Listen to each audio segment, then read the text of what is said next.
함께 읽습니다. 하나님은 우리의 피난처시요 힘이시니 환난 중에 만날 큰 도움이시라. 그러므로 땅이 변하든지 산이 흔들려 바다 가운데에 빠지든지 바닷물이 솟아나고 뛰놀든지 그것이 넘침으로 산이 흔들릴지라도 우리는 두려워하지 아니하리로다. 셀라. 한 시내가 있어 나뉘어 흘러 하나님의 성 곧 지존하신 이의 성수를 기쁘게 하도다. 하나님이 그 성 중에 계심에 성이 흔들리지 아니할 것이라. 새벽에 하나님이 도우시리로다. 문나라가 떠들며 왕국이 흔들렸더니 그가 소리를 내심에 땅이 녹았도다. 만군의 여호와께서 우리와 함께 하시니 야곱의 하나님은 우리의 피난처시로다. 셀라. 와서 여호와의 행적을 볼지어다. 그가 땅을 황무지로 만드셨도다. 그가 땅 끝까지 전쟁을 쉬게 하심이요 활을 꺾고 창을 끊으며 수레를 불사르시는도다. 이르시기를 너희는 가만히 있어 내가 하나님 됨을 알지어다. 내가 문나라 중에서 높임을 받으리라. 내가 세계 중에서 높임을 받으리라 하시도다. 만군의 여호와께서 우리와 함께 하시니 야곱의 하나님은 우리의 피난처시로다. 셀라. 아멘. 우리가 고백하고 찬양할 하나님은 우리의 피난처가 되시고 우리의 힘이 되 주십니다. 그리고 그 하나님은 우리 믿음의 사람들 뿐 아니라 실상 세계 만민을 통해서 영광 받기를 원하시고 그분이 높임 받기를 원하신다는 것을 우리는 알아야 하고요.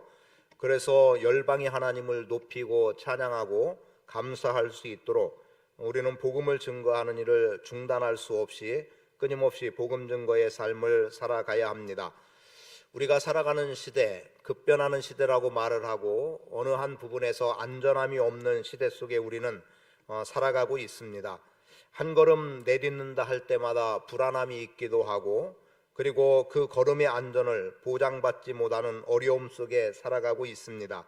경제의 문제가 그러하기도 하고 또 정치의 문제가 우리를 혼란스럽게 만들기도 하고 또 관계 속에서 우리가 안전함을 얻지 못하고 불안해할 수밖에 없는 것이 지금 우리가 살아가고 있는 현실의 문제입니다. 그리고 그러한 것들이 적지 않은 우리를 위협하기 때문에 우리가 도무지 살아갈 수 있을까 하는 염려가 있기도 하고요. 그러나 지금 시편 기자, 고라 자손으로 표현되고 있는 시편 기자는 어떤 상황과 환경이 우리 앞에 놓인다 할지라도 그래서 내가 어떤 처지에 놓여도 두렵지 않음을 고백하고 있는 것은 큰 전제로 말하면 하나님이 함께 하시기 때문이라는 거예요.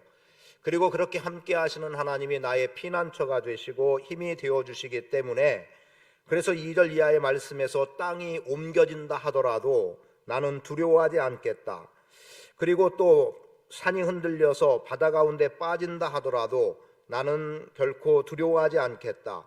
그리고 바닷물이 솟구쳐 오르고 그리고 산이 요동하며 끌어올라서 흔들린다 할지라도 사실 이러한 상황과 환경은 우리에게 그렇게 쉽게 주어지진 않아요. 그러나 그럴 정도의 위협이 우리에게 있다 하더라도 시편 기자는 결코 흔들림 없는 안전함을 하나님 앞에서 고백하고 있는 것을 보게 되죠.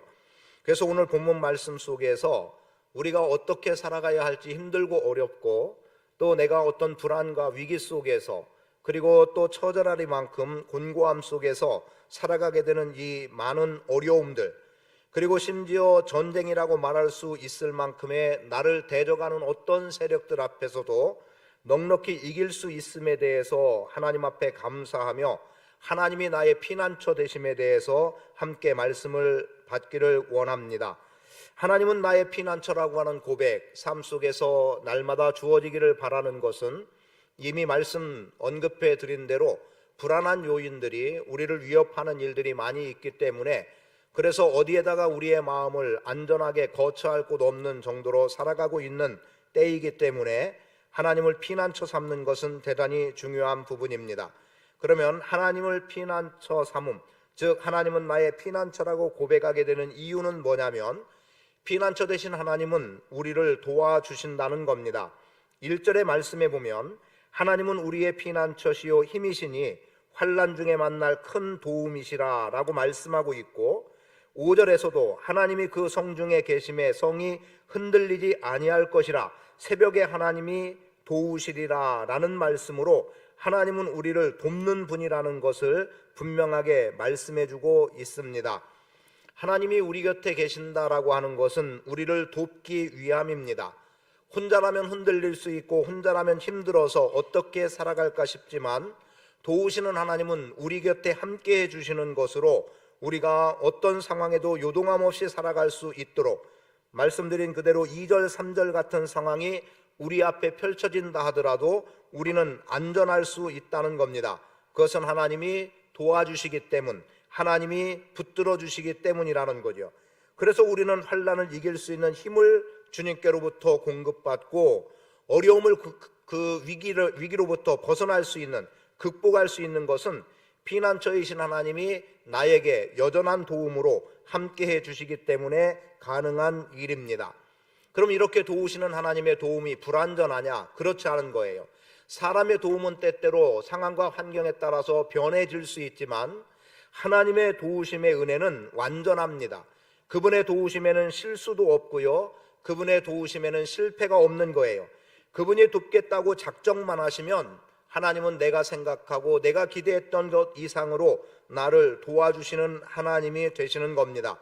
그러하기 때문에 피난처 되신 하나님이 나를 도와주신다라고 하는 믿음의 확신 속에서 환난의 때, 어떤 어려움과 위기가 있을 때에 하나님을 찾고 하나님을 의지하고 하나님의 도우심을 구한다면, 하나님은 끊임없이 우리에게 돕는 은혜로서 함께 해주시고 오늘 우리가 처해진 환경 속에서 우리를 벗어나게 하실 줄 믿습니다.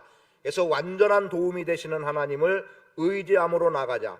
그분은 나를 도와주시고 나로 하여금 안전한 곳에, 나로 하여금 반석 위에 든든하게 세워주시는 하나님이라는 것을 확신하고 살아갈 수 있기를 축복합니다.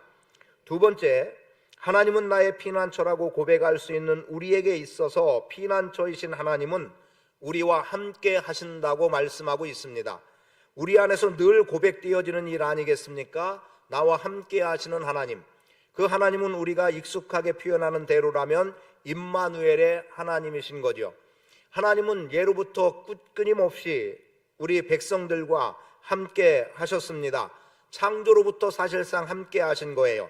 아담과 하와가 하나님의 말씀에 불순종함으로 인해서 에덴 동산에서 쫓겨났다 하지만 하나님은 그들을 버리지 않았습니다. 그들을 포기하지 않은 거예요. 그래서 끊임없이 그들에게 후손을 허락하셨고, 심지어 그들의 후손이 하나님이 세상 지으심을 한탄할 만큼의, 후회스러울 만큼의 상황이 됐음에도 불구하고 하나님은 그 가운데서 노아와 그의 가족들을 구원해 내시는 모습을 보게 되죠. 그리고 아브라함을 부르시고 또 이들을 통해서 점점 번성해 나갈 때, 그들이 애굽에서 종로로 가게 된 그 상황 속에서는 그들을 여전히 애굽의 종으로 버려두지 않고 그들 가운데 친히 함께 하심을 말씀하죠. 그리고 그들을 건져내신다는 겁니다. 그리고 함께 하시는 하나님의 모습이 출애굽기 3장에서는 이렇게 그려지고 있습니다. 백성들의 고통이 극에 달한 거예요. 이제는 도무지 어떻게 살아갈 힘 정말 전혀 없는 상황이 된 겁니다. 그래서 그들이 하나님 앞에 울부짖습니다. 우리를 이렇게 내버려 두시겠습니까? 하나님은 언제까지 침묵하시겠습니까? 하나님이 우리의 하나님 되신다고 하지만 하나님이 계시기나 한 것입니까? 어쩌면 이런 원망의 소리가 극에 달하고 하나님께 호소되어지고 들려질 때, 하나님께서는 하늘에서 그 소리를 들으시고 그들의 고생하는 형편을 보시고 아시고, 그리고 이어서 주어진 말씀이 친히 내려오셔서라고 말합니다. 내려오셔서라고 하는 말씀의 중요함은, 하나님은 바라만 보고 계시는 게 아니라는 거예요. 하나님은 아 그렇구나, 저들이 고통당하고 있구나 알고만 계시는 분이 아니라는 거예요. 그분이 들으셨고 그분이 아시고 그분이 보고 계시고 한다면, 그분은 그것을 관념적인 개념 속에서만 알고 보고 듣고가 아니라, 그분은 그 역사의 현장으로 당신의 백성들이 고통하는 그 자리로 친히 내려오신다는 겁니다. 그리고 내려오셔서 그들에게 구원의 길을 열어 가시는 거죠. 그게 바로 우리와 함께 하시는 임마누엘의 하나님이신 겁니다. 그리고 이것으로 다 끝나지 않을 때 하나님께서는 이사야 선지자를 통해서 예언적인 말씀을 주시지 않습니까? 보라, 처녀가 잉태하여 아들을 낳을 것이요 그 이름을 임마누엘이라 하리라. 그리고 친히 마태복음 1장에서 예수는 우리 가운데 오셨는데 하나님이 육신을 입고 오신 거예요. 말씀이 육신이 되어 우리 가운데 거하셨다라고 말씀하고 있는 겁니다. 그리고 거기에서도 그분의 이름을 다시 한번 언급하지 않습니까? 임마누엘이라 하리라. 우리와 함께 하시는 하나님이라고 말씀하고 있는 겁니다. 피난처라고 하는 전제 속에는 우리가 피해야 되는 어떤 상황이 있다는 거죠. 우리가 위협을 받는 상황이 되기도 한다는 거예요. 우리는 도망할 수밖에 없는 처지라고 말할 수도 있는 겁니다. 내가 발각되면 내 생명은 끝이 난다고 볼 수 있는 상황이 내게 있는 거죠. 그런 상황 속에 정말 하나님은 나의 피난처가 되셔서 발각되지 않는 은혜로 함께해 주시는 겁니다. 기생 라합의 이야기를 했습니다만 기생 라합을 통해서 하나님은 여호수아가 보낸 2명의 정탐꾼을 피할 길을 열어주시고 그리고 그가 안전하게 도움을 받을 수 있도록 길을 내시는 분입니다. 분명히 발각됐기 때문에 생명의 위협이 있고 발각됐기 때문에 그들의 임무는 끝나버리고 발각됐기 때문에 그들은 말 그대로 죽어서 끝날 인생이었어요.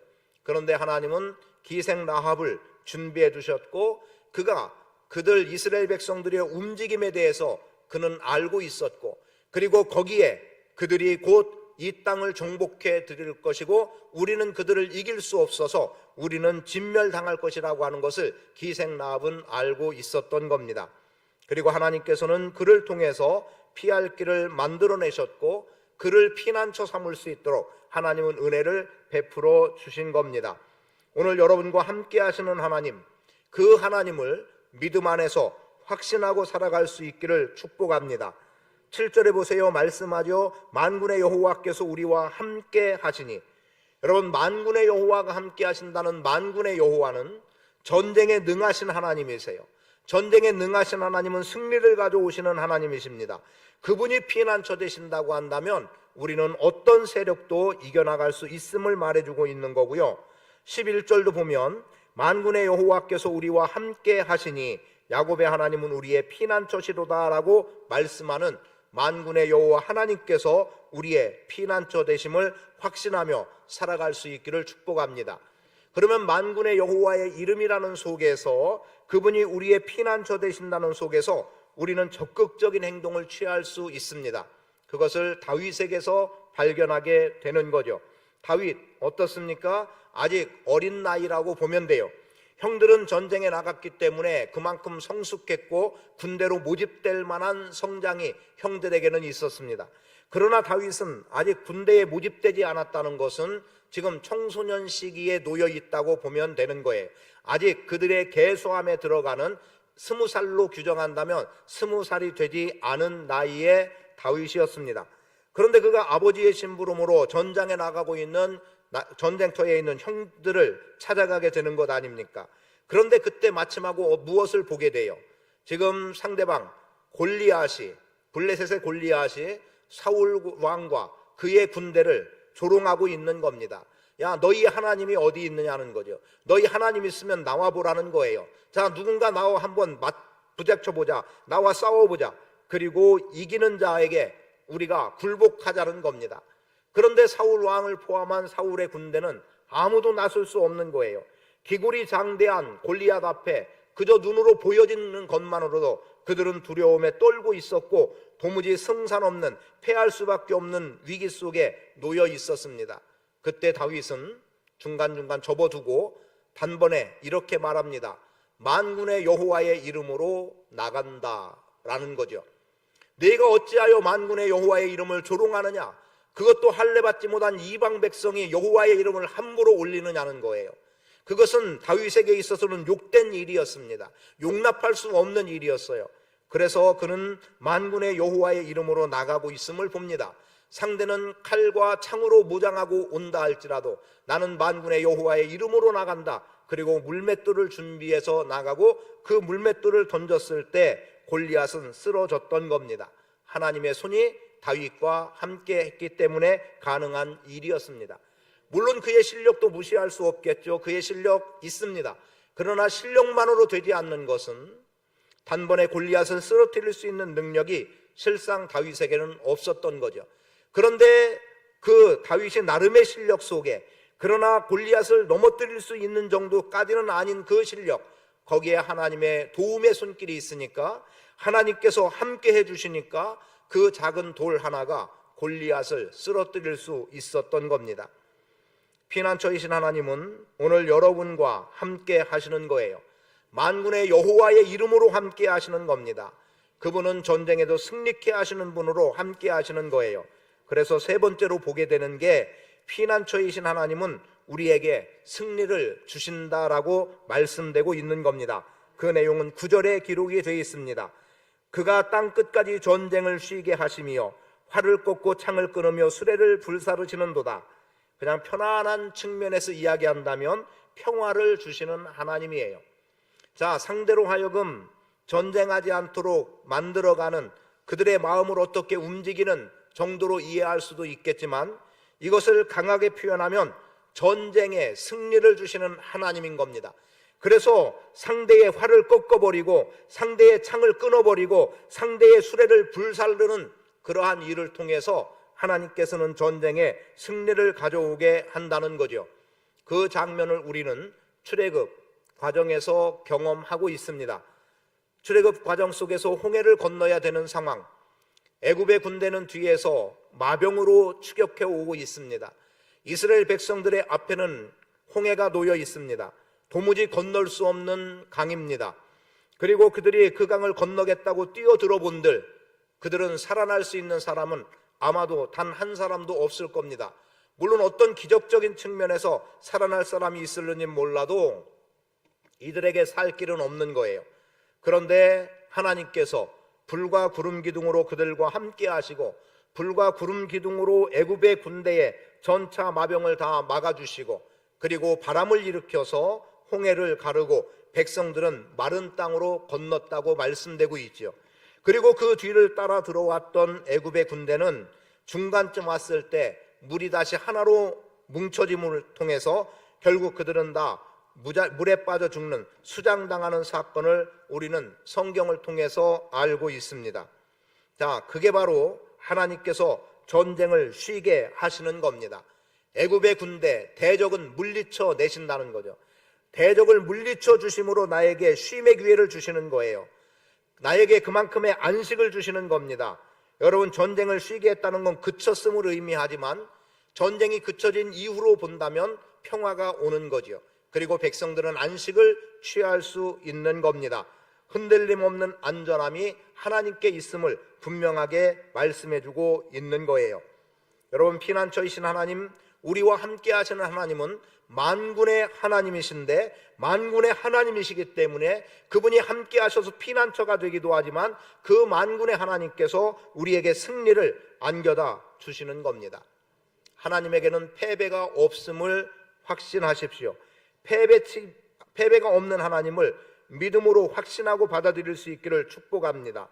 다만 그러면 우리는 이런 질문을 할 수도 있습니다. 아니, 이스라엘과 함께 하시는 하나님이시라면서 어째서 이스라엘이 패배하게 만들 때가 있었습니까? 라고 질문될지 모르겠어요.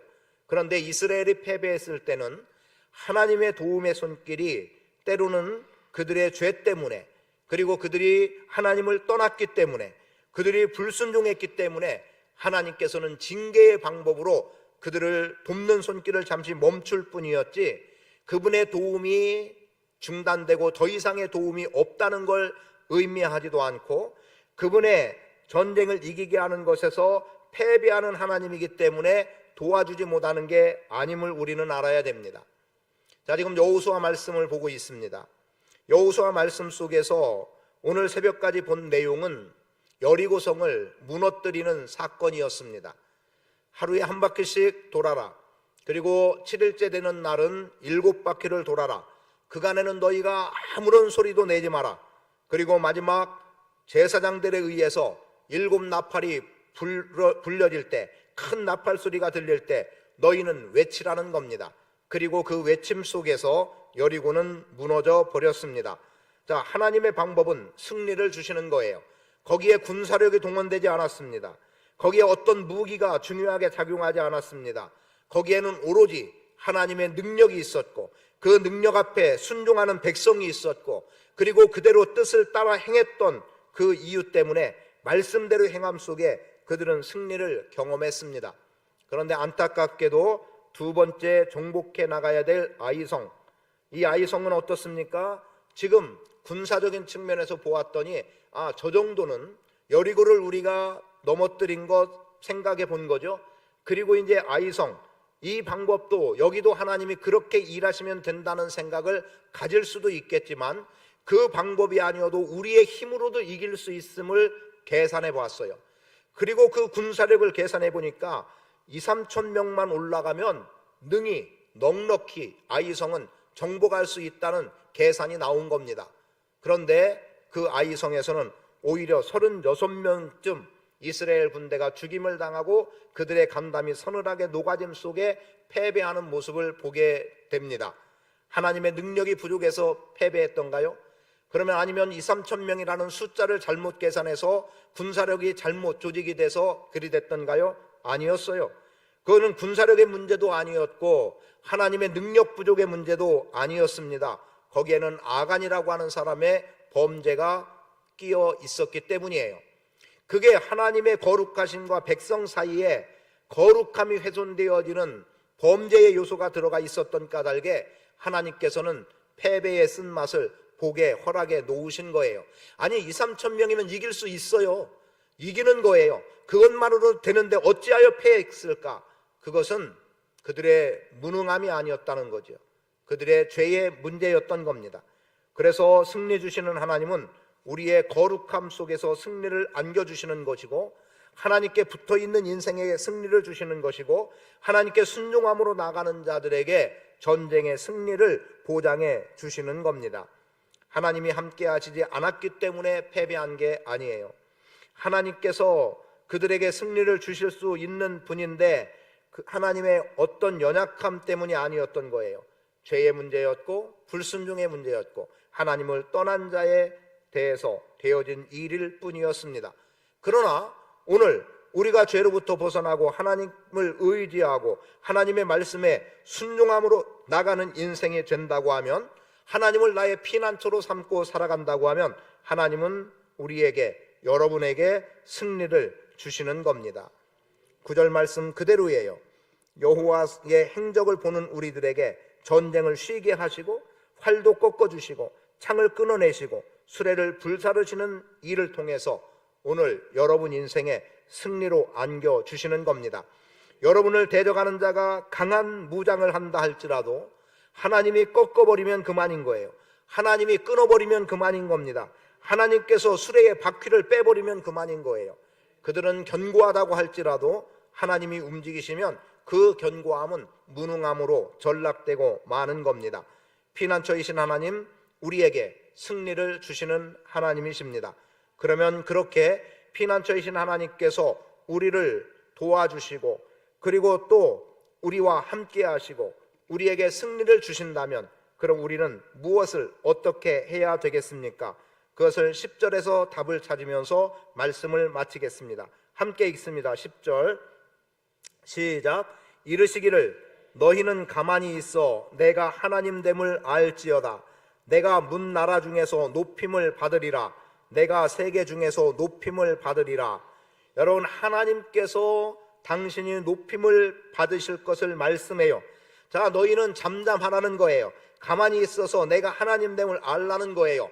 그 말을 지금까지 드린 말씀으로 본다면 너 나만 의지하고 나만 바라보고 내게 순종함으로 네가 가만히 있기만 해도 나는 너를 도와줄 거고 너와 함께 할 거고 너에게 승리를 안겨다 줄 것이라고 하는 약속의 말씀이 되는 겁니다.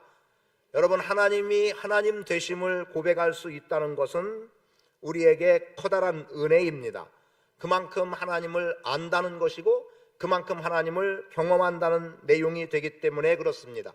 하나님이 하나님 되심을 경험하지 못하면, 하나님이 어떤 분임을 경험하지 못하면 우리는 하나님을 하나님으로 인정할 수 없는 거예요. 하나님이 어떤 분임을 우리가 알지 못한다면 하나님을 무엇라고 이야기하겠습니까? 오늘 우리의 신앙의 정도는 하나님을 얼마나 많이 말할 수 있느냐예요. 예수 그리스도를 얼마나 많이 내가 말할 수 있느냐는 겁니다.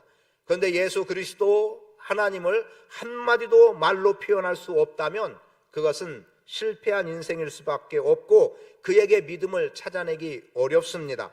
사람들이 보통 말을 합니다. 어떤 사람과 대화를 나눴을 때 그 사람에게서 하나님에 대해서 혹은 예수님에 대해서 아니면 성령님에 대해서 이야기하는 정도의 어떠함을 그 사람의 신앙의 척도로 이해하는 경우도 있습니다. 물론 장소 구별 없이 뭐 아무 때나 하나님 얘기할 수는 없어요. 그거는 상황과 환경들에 따라서 다를 수 있지만 그러나 결론적으로 표현해낼 수 있는 것, 하나님이 나와 함께 하신다, 하나님이 나를 도와주신다, 하나님이 나를 승리로 이끌어 주신다라고 하는 이 분명함을 가지고 하나님의 하나님 되심을 인정할 수 있다면 그것은 오늘 우리 안에 영광스러움이 된다고 믿습니다. 저는 여러분이 하나님을 범사에 인정하시기를 축복합니다. 어떤 경우에만 인정이 아니라 내가 어떤 경험이 부족하고 나에게 경험되지 않아서 고백할 수 없을 것 같아도 최소한 하나님의 이름을 부르는, 그래서 하나님을 범사에 인정하기를 축복합니다. 하나님이 나와 함께 하셨다, 하나님이 나를 도와주신다, 하나님이 나를 승리로 이끌어 주신다, 이 고백이 넘쳐나기를 바라고 피난처 되신 하나님을 인정하며 살아갈 수 있기를 바랍니다. 그리고 구원자 되신 하나님을 인정함으로 살아갈 수 있기를 축복합니다. 그리고 오늘 말씀을 이렇게 정리하다 보니까 많이 표현했던 하나님의 이름하고 연결이 돼요. 그게 뭐냐면 하나님의 도우심은, 돕는 하나님, 그럼 여러분 안에 떠오를 수 있겠죠. 여호와께서, 하나님이 우리를 여기까지 도우셨다, 에베네셀의 하나님, 그 이름이 떠오를 수 있을 것 같다는 생각을 하고, 그리고 우리를 도우신다는 것은 이미 하나님 이름을 표현했지만 임마누엘의 하나님, 그리고 이제 승리 주시는 하나님은 뭐겠어요? 여호와 니시, 승리 주신 하나님을, 그래서 성경은 우리에게 끊임없이 하나님의 이름을 자랑하라고 말씀하고 있습니다. 여러분, 하나님의 이름을 자랑 삼는 은혜로 살아가기를 바라고 피난처이신 하나님이 여러분의 힘이 되시기를 축복합니다. 그리고 하나님을 범사에 인정하십시오. 매사 하나님의 이름으로 삶을 결론내는 인생으로 사시기를 축복합니다. 아버지 하나님 고맙습니다. 우리 안에서 역사하시는 주님으로 인하여 기뻐하기 원합니다. 힘들고 어려운 때를 지나고 있습니다. 도무지 헤어날 수 없는 어려움과 아픔들이 있고 또 곤고함도 있습니다. 또 우리를 데려가는 어둠의 세력들, 사단의 세력, 또 그뿐 아니라 우리를 죄에 빠지게 하는 죄의 유혹들 참 많습니다. 우리의 마음을 격하게 만들고 또 굳게 만들고 굳어지게 만들고, 그리고 우리가 우리의 마음을 어디에 놓을 수 없어서 방황하게 되는 일들도 참 많습니다. 그래서 때로는 피하고 싶고 숨어버리고 싶습니다. 내가 안전함을 잃어버린 채로 살아가서 도무지 불안해서 살 수 없을 것 같음도 우리 안에 있습니다. 하나님, 이럴 때 하나님이 나의 피난처 되시고 나의 힘 되심을 고백함으로 살아가고 싶습니다. 주님, 피난처 되신 하나님께서 도와주시옵소서. 피난처이신 하나님이 친히 함께해 주시옵소서. 피난처이신 하나님이 나로 하여금, 우리로 하여금 승리케 하시옵소서. 그래서 우리의 삶이 주님 안에서 발견되게 하시고 우리는 범사에 하나님이 하나님 되심을 고백하며 인정하며 살아가게 하옵소서. 창조주 하나님을 인정하게 하시고 돕는 손을 인정하게 하시고 구원의 손길을 인정하게 하시고 피할 바위가 되시고 방패 되시고 능력이 되시는 주님을 인정하게 하시고 에베네셀 임마누엘, 여호와 니시, 여호와 이레, 여호와 샬롬, 평강 주시고 고쳐주시고 회복시키시고 은혜 속에 살아가게 하시는 주님을 늘 고백하는 복 있는 성도들 되게 하옵소서. 이 시간 우리의 연약한 부분에 손을 얹습니다. 주님, 고치시옵소서. 여호와 라파, 나는 치료하는 여호와라 말씀하셨습니다. 하나님께서 친히 말씀하신 것은 하나님의 이름이 걸려 있습니다. 하나님의 이름은 영광스러워야 됩니다. 영예로움 속에 있어야 합니다. 그렇게 되기 위해서라도 하나님의 이름이 치료해 주시고 강건함을 입은 자로 서게 하여 주옵소서. 예수 그리스도께서 십자가를 지심으로 우리의 연약한 부분을 치료하시고 깨끗게 하시고 회복시켜 주셨습니다. 그 은혜가 우리 안에 있게 하옵소서. 구원받은 백성으로 살아가기에 넉넉하도록 건강의 문제 책임져 주시고 치료해 주시옵소서. 회복의 역사 일어나게 하시옵소서. 아버지 하나님, 위로부터 오는 위로와 능력 공급받게 하시고 주님 위로 속에 세임 얻게 하시고 날마다 주님 안에서 만족하는 인생으로 살아가게 하옵소서. 손을 얹은 부분 주님이 치료하시옵소서.